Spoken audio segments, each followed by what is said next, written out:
Fala galera, beleza? Sejam muito bem-vindos a mais um vídeo do nosso canal. E no vídeo de hoje, a gente vai dar uma olhada no relatório do PORD 11. E o PORD esse mês veio com uma reflexão a respeito de fundo high yield, que foi uma porrada na cara de muita gente. Vocês vão pegar várias indiretas, várias coisas. Eu achei sensacional o que eles fizeram, então a gente vai dar uma lida. Vou deixar aí para vocês, como sempre, minhas redes, meu grupo do Telegram. Entra lá, estamos comentando sobre isso agora, no momento que eu estou gravando.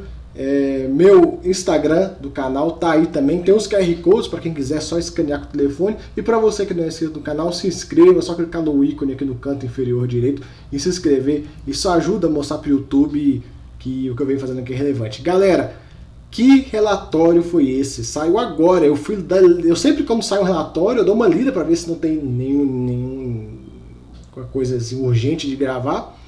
E aí eu li, eu falei, cara, que paulada, vou ter que postar. Era até para sair um outro vídeo agora, vocês estão vendo, são 17h03 aí no momento que eu tô gravando. Já era para estar no vídeo no ar, mas eu até mudei minha escala, minha agenda de vídeos, porque foi sensacional o que os caras fizeram. Gostei muito. Galera, estamos cheios de dia aí com 3 vídeos no ar, hein? Fica ligado, talvez a frequência do canal vai aumentar para 3 vídeos ao dia aí, todo dia, 12, 17 e às 20. Vamos ver, eu acho que vou conseguir. Vamos lá, falar um pouquinho do PORD então. Tá aqui o ticker, né? PORD 11, 16 mil cotistas, patrimônio líquido de 370 milhões de reais. Paga dividendos no quinto dia útil, as taxas, menos de 1% de taxa de administração, taxa de performance 15%, que seria o juros diário do IMAB, patrimonial 99, está sendo negociado a 94, está com descontinho aí. Aqui tem mais umas ladainhas aí que não é o caso. Então vamos lá, o fundo distribuiu R$ 1,41 para a competência de abril, 1,41. O fundo tem um patrimonial de 99, então 1,4%. Você que estava aí comemorando seu fundo pagando 1,4%, olha o que esse cara está pagando aí. Vamos lá, conversar um pouco. Esse texto para mim é o principal, foi o motivo de eu vir aqui correndo para gravar esse vídeo, porque para mim foi muito foda o que eles colocaram aqui. A gente vai ler junto, vamos lá. Eu vou ler tudo, pessoal, até para vocês entenderem. Eu marquei muita coisa, mas eu vou ler tudo. Eu ia ler só os grifos, mas sensacional o que eles escreveram. Então vamos lá. O mercado de FIIs tem gerado algumas polêmicas recentemente, de fato. Há alguns meses houve a controversa da decisão da CVM sobre distribuições que superavam o lucro líquido em um fundo de CRI, e, mais recentemente, o noticiário tem sido ocupado por alguns FIIs de alto rendimento e certas operações de CRI. Você sabe muito bem de quem que eles estão falando, né? Não nos cabe entrar no mérito sobre detalhes e especificidades de outros produtos do mercado. O objetivo presente de reflexão é discutir a terminologia high yield, sua origem, como deve ser entendida e as confusões que ocorreram e ocorrem no mercado brasileiro. Galera, é um ponto, eu concordo muito com o que eles falaram. Hoje a gente tem fundos que trabalham no ultra high yield, é outra prateleira. Não, tem fundos, existe o high yield e existe o ultra high yield. Tem essa nova divisão nos fundos de CRI. Criou-se essa nova divisão. Então vamos lá. Ele começa a falar como é que criou o fundo high yield. Vocês vão entender o termo high yield, de onde que ele veio. Então vamos lá. Nos Estados Unidos, nos anos 70, companhias que não obtinham rating de investimento tinham grande dificuldade de colocar papéis à dívida, especialmente com prazo mais longo. O panorama mudou com a firma Drexel Burnham Lambert e o financista Michael Milken, que criaram o mercado de junk bonds, títulos lixos, juntando emissores que aceitavam taxas de captação mais elevadas e investidores que tinham grande apetite para um risco-retorno mais apimentado. Junk, lixo, era o termo pejorativo usado para designar as emissões que não contavam com rating de investment grade, ou seja, eram marcadas com nota inferior a BB-, de forma a tornar o produto mais comercial. É aquela coisa, negócio é junk bonds, é lixo. Aí os caras mudaram o nome para high yield, para ir deixando o negócio mais comercial, porque imagina, vem cá, compra aqui um título de lixo. De forma a tornar o produto mais comercial, os gestores dos fundos cunharam o termo high yield bonds, certamente mais vendável do que junk bonds. Na década de 1980, houve diversas emissões de high yield, sendo que a Drexel detinha um market share amplamente dominante. Beleza. As companhias que emitiam títulos high yield eram empresas em setores mais arriscados, mais alavancadas de menor escala, receita / patrimônio, e ou estreantes no mercado de capital, e portanto pagando um prêmio pelo desconhecimento dos investidores. No entanto, há uma diferença. Não se tratava, na maioria dos casos, de companhias com um único projeto. Não eram casos de make or break, fazer ou quebrar. É verdade, algumas companhias emissoras tiveram eventos de default posteriormente, mas isso também ocorreu para empresas que, em algum momento, contavam com status de investment grade. Aí traz o nome das empresas, né? WorldCom, Conseco, Eron, NHR Energy, etc. O ponto é, high yield não era sinônimo de project finance. No mercado de crédito brasileiro, o termo high yield ganhou uma conotação diferente. Um produto high yield é entendido como um fundo reloginho. Não concordo. Provendo um retorno acima do CDI com bastante regularidade. Os compradores de fundo high yield no Brasil normalmente não têm expectativa de mês negativos naquele produto. Agora eu concordo. Quem está entrando em fundo high yield aí de cabeça, 100%, carteira só de papel, só de high yield, imagina que o fundo vai rodar, igual ele falou, reloginho. Que esse fundo vai sempre pagar, que não vai ter problemas e tudo, ou quando ocorrerem problemas vão minimizar os problemas, tais como a gente escuta aí de vez em quando, não, mas é só 10% do PL, não é nada. Galera, 10% é coisa pra caramba se der problema. Vamos lá. Seguindo aqui o comentário. Trata-se de uma incongruência. Quanto maior o retorno, o yield maior, normalmente é maior risco. Esse risco pode ser função de maior alavancagem da companhia tomadora, menor liquidez do papel, maior volatilidade do setor de atuação ou uma combinação de vários fatores. Isso significa que papéis high yield devem ter volatilidade de preços maior do que papéis investment grade, que seriam, no caso, mais papéis high grade, digamos assim. Ocorre que, no Brasil, a marcação ao mercado dos papéis, que não apresenta um volume de negociação no secundário, é desafiadora. Qual que é o ponto que ele está falando aqui? Galera, nosso mercado de capital não é tão grande igual os Estados Unidos, não é nada perto dos Estados Unidos. Então, você tem um monte de crédito ruim que não consegue ser marcado. Você pega lá você tem só a NTNB para você marcar. Você não tem negociações extensivas ocorrendo, então você não sabe de fato o que está acontecendo. Você tem, às vezes, um fundo ou uma gestora que tem vários papéis e negocia entre ela, e com isso você não tem a real marcação desse papel. Imagine um cenário onde você tem lá o CRIA, e o CRIA ele fica só dentro de uma mesma gestora, de um mesmo grupo, e não sai daquilo ali. Você não sabe a visão de uma outra pessoa, você não tem muita gente comprando aquele papel, você não tem um cara chegando e falando, caraca, eu vou vender isso aqui praticamente de graça porque eu quero me livrar. Você não tem esse movimento, tá tudo concentrado na mão de poucos players. E isso aí traz uma dificuldade na marcação, igual ele colocou ali. Além disso, há uma percepção ainda mais perigosa no Brasil. Muitos investidores não souberam traçar uma linha que diferencia dívida high yield de emissões com risco de equity ou quase equity.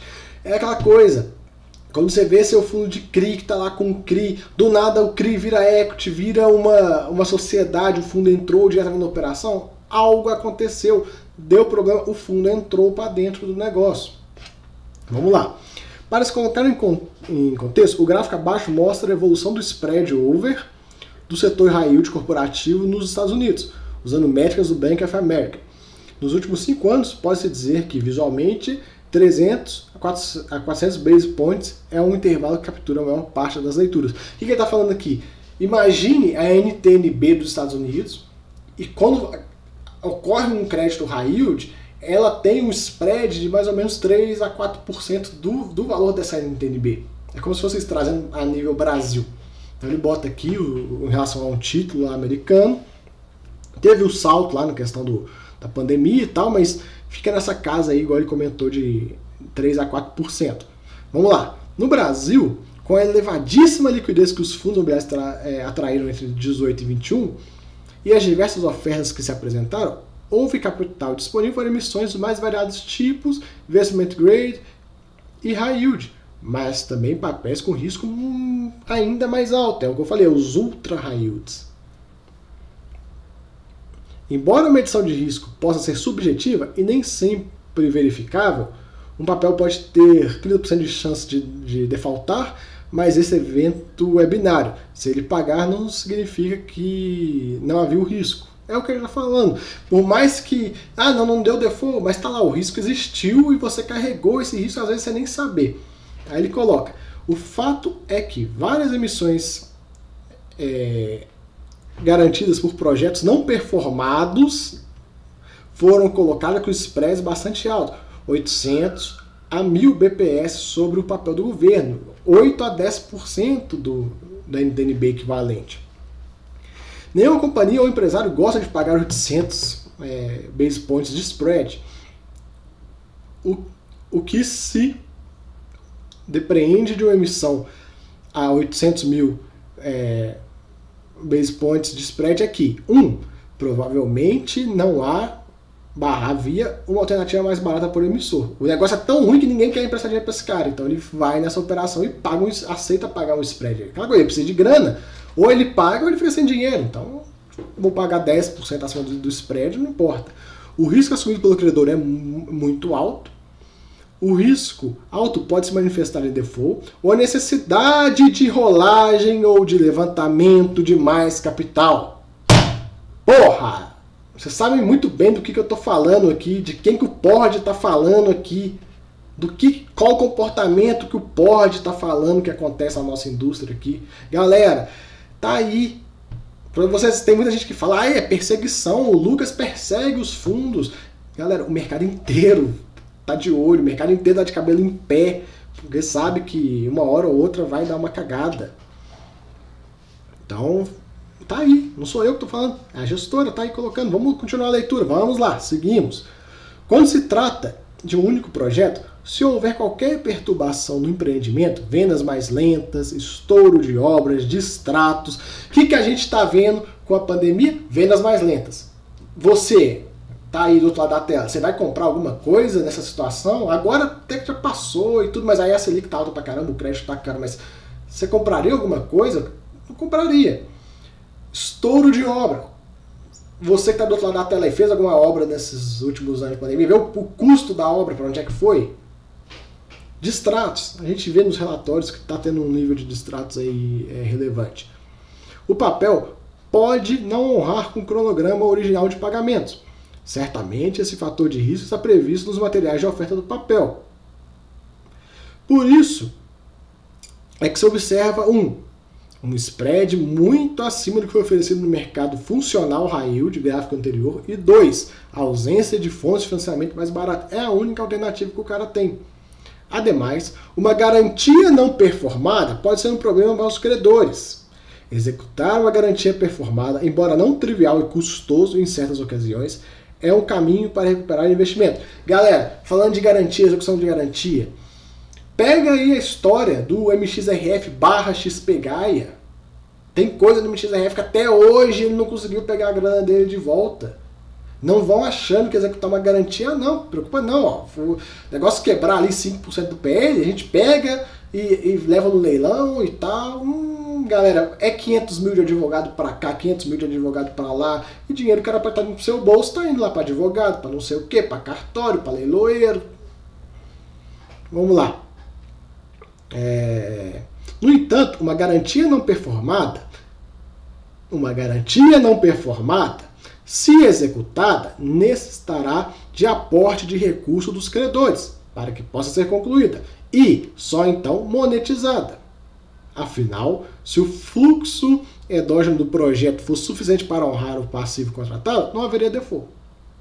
E não caberia execução em primeiro lugar. A taxa inicial da operação captura esse risco, certamente um risco muito superior ao de uma dívida high yield e com garantias performadas. O que ele está falando? Quando a gente vê lá um o fundo ou um empreendimento que não vende, não está em obra ainda e tal, e o negócio não sai do lugar, é isso.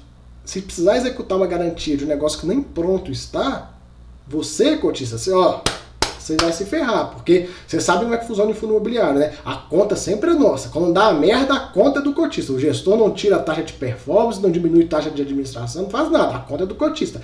Caso vide NSLU, lá, o de hospital, e tantos outros fundos. A gente pode botar no caso aí o MGLG, que a Suno teve que assumir, e aí inevitavelmente fazer uma emissão e tal, mas no final você está pagando a conta pelo erro da Mogno. A Suno está tentando ajudar. Mas enfim, não é esse o tema do vídeo, mas eu estou comentando de como é que a conta sempre sobra para o cotista, né? Infelizmente, você não viu aí a gestão do Mogno sendo penalizada em algum ponto em relação ao que aconteceu no MGLG. Só usando ele de exemplo. Tem muita outra coisa aí, a gente pode falar de bastante coisa do mercado. Ele coloca. E outro, o cotista também sempre paga. Outro exemplo, para não ficar só nele, GGRC. Não conseguiu pagar a parcela para o HGLG, fez uma dívida alta pra caramba e uma alavancagem que diminuiu a renda para o cotista. Não faz sentido. Mas a taxa da gestão tá lá, bonita. Eles não diminuíram. Fizeram merda, fizeram uma baita de uma cagada e não diminuíram a taxa de gestão. Não, o cotista se ferra e fica um pouquinho menos de rendimento, o problema é dele. Minha taxinha cai aqui, final do ano eu tô indo para Cancún com o resto da galera da gestão. Vamos lá. Vale notar que em empreendimentos como loteamentos ou multipropriedades, a chance de haver intempéries até a conclusão exitosa do projeto e, portanto, viabilizando o pagamento a tempo e a hora do papel, é maior do que em construções verticais. Dessa forma, a taxa de remuneração desses papéis também deve ser maior na partida. Feita a reflexão, ele começa a falar um pouquinho do fundo. O objetivo do POD é construir um portfólio de retorno esperado high yield com risco high grade. Para tanto, focamos em operações que apresentem garantias performadas e ou cessão de fluxo de caixa fora da operação, evitando assim a referência circular. Qual que é o ponto que ele está falando aqui? A partir do momento que você tem uma garantia, que é o fluxo da operação, você vai assumir a operação, vai virar action na sua carteira e ainda vai ter que depender se vai performar ou não, se os dados que te foram apresentados lá são reais ou não, estão dentro da realidade. Então você pega, não, a garantia é o fluxo, tá? Mas e se não tiver fluxo? Não tem nada, você vai ficar com o negócio sem fluxo, uma bomba na mão. Vamos lá, nas poucas vezes que realizamos investimentos em operações com algum componente não performado, buscamos garantias exógenas ao ativo não performado e ou uma clara existência de um plano B que é tão mais palpável quanto o maior bolso do patrocinador do projeto. É o que o pessoal chama, que é o over collateral, mais ou menos, que é o excesso de garantias, né? Falam bastante disso, excesso de garantias. Você tem garantia para cobrir várias vezes o saldo devedor do fundo. Aí ele começa. A nova emissão dessa que o fundo adquiriu em abril ilustra o ponto. Traz-se uma operação para financiar a conclusão de obras da concessionária, a área Pacaembu, que não só renovará o estado da capital, uma ladainha sobre o projeto. A operação conta com garantias típicas de um project finance, tais como a ação fiduciária de ações da concessão, cessão fiduciária de todas as receitas advindas do projeto e aval do sócio, mas, crucialmente, foram constituídas garantias que não dependem do sucesso do empreendimento, fiança bancária e cessão fiduciária de fluxo de contratos da Progem. Empresas assedimentada no setor de atuação e papapá. Resumindo, o fluxo não está no projeto em si, o fluxo está em outra coisa. Então se der merda, eles vão me dar meu fluxo aqui, morreu. A taxa do papel CD mais 5, contudo o artigo pode ser maior, papapá. O fundo possui exposição bastante limitada a loteamentos, só a emissão da Alphaville, que a gente sabe que é alto nível, e uma multipropriedade dessa Olympia Park que eu não conheço. O total combinado nesses dois que vale mais ou menos 6,5% do PL do fundo. Entendemos assim que o risco da carteira do POD é bem inferior a outros fundos, outros fundos no mercado. Durante os tempos de bonança, houve um foco exagerado em retornos, especialmente nas distribuições de curto prazo. Eu ainda boto um parênteses, lucro contábil. Lucro contábil você está adiantando um fluxo futuro. A hora que der merda, tu tem que pegar todo esse fluxo futuro que você já distribuiu, que não era para distribuir, e compensar. Agora, parece haver uma preocupação maior com o risco. Vocês estão vendo, né? Vários relatórios falando de risco. Relatório do Urca, que saiu o vídeo hoje mais cedo, eles comentaram sobre risco. Tem várias vezes, foram uns dois parágrafos apareceu a palavra risco. Então, já começa a ver. Então, ele coloca, mais saudável sempre olhar o bilhão no risco e retorno. É o que eu venho falando no meu canal 200 milhões de vezes com vocês. Pense no seguinte, você tem um fundo middle risk te pagando 1.3, o high yield tem que te pagar no mínimo 1.5. Você sentar com o high yield na mesa do bar para conversar. Menos que isso, galera, não vale a pena, não vale a pena. Vamos lá, tem o histórico de distribuição de cola. Agora falando um pouco do relatório, essa parte do início aí para mim foi bem legal. Falando do relatório, as distribuições históricas aqui do fundo, do último ano aí, ele vem pagando rendimentos aí legais, né? Deu uma aumentada aqui em abril. Pord versus FIX é um gráfico muito, só uma imagem, né? Tanto número de cotistas, a gente não sabe, por exemplo, aqui, eu não sei quantos cotistas tinha aqui, e agora o fundo tem 16 mil, eu queria saber quanto que ele tinha aqui para ver a evolução em um ano. Dá para ver assim que dá mais ou menos a metade, mas seria legal colocar um número. Demonstrativo de resultados, né? Ele traz aqui, a gente vê aí que o fundo ainda teve um resultado maior que esses 1,41, tem uma reservinha de 200 mil aí. Um pouco dos setores, né, a gente vê CRI corporativo, série única, CRI pulverizado sênior, CRI pulverizado única, fundo imobiliário, caixa e CRI corporativo sênior. Um pouco dos indexadores, está bem dividido entre CDI e IPCA, CDI mais 5,51, 27% da carteira, IPCA mais 7,58, 47% da carteira. Tem uma mixariazinha em IGPM, um pouquinho de prefixado e tal, mas os principais são esses dois caras aqui. Tipos de CRI, a gente vê residencial e comercial, aqui um pouco das garantias, legal, já traz as garantias de cara, né? A gente consegue ver aí. Um pouco dos ativos, eu marquei aqui ó, o Arena MRV, que eu vejo que muita gente comenta quando eu gravo do FHI, pô, esse estádio aí, não sei o que, muita gente não gosta, tá aqui, 7% do PL. Para quem não gosta dessa operação aí, aquela coisa, se fosse o estádio do Cruzeiro fazer um estádio, aí beleza, mas pô, do Atlético. E a gente vê outras operações aí com acima de 5% aí do que eu julgo legal, né? Que a ideia é o fundo ter tudo bem distribuído com no máximo 5% em cada operação. Ele tem aqui um pouco a mais, muito pelo tamanho do fundo, viu, pessoal? Geralmente isso acontece quando o fundo é menorzinho mesmo. E aqui a gente consegue ver as operações aí, não tem nenhuma foto e tal, poderia ter uma fotinha mostrando e tal, fica muito... Só texto, né? Falta você ver mais ou menos o que é. E aqui ele traz um pouco, né? Mostrando os CRIs pulverizados e um pouco da questão dos CRIs corporativos. E explica um pouco sobre eles, né? Pulverizado, já falei bastante sobre isso no vídeo do Bari. Pensa o pulverizado como um monte de financiamento de imóvel, né? Um monte de devedor, você empacota aquilo lá e faz um CRI daquilo lá. E aí você vende no mercado. E aí ele tá aqui, ó, as garantias que tem, né? E o corporativo que é de uma empresa, né, de fato. E aí as garantias. A gente vê várias garantias e tal. Galera, fica aí o vídeo do Pord. Eu achei assim sensacional aquela reflexão que ele fez no início. Achei muito válido. Acho, sim, foi um tapa na cara de muito fundo. Deixa aí nos comentários o que vocês acharam aí dessa reflexão do Pord. Fechou, galera? Fica aí o vídeo, até a próxima. Fui! Aguardo vocês na live, hein? 8 horas, live com sócio do Circuito de Compras. Valeu!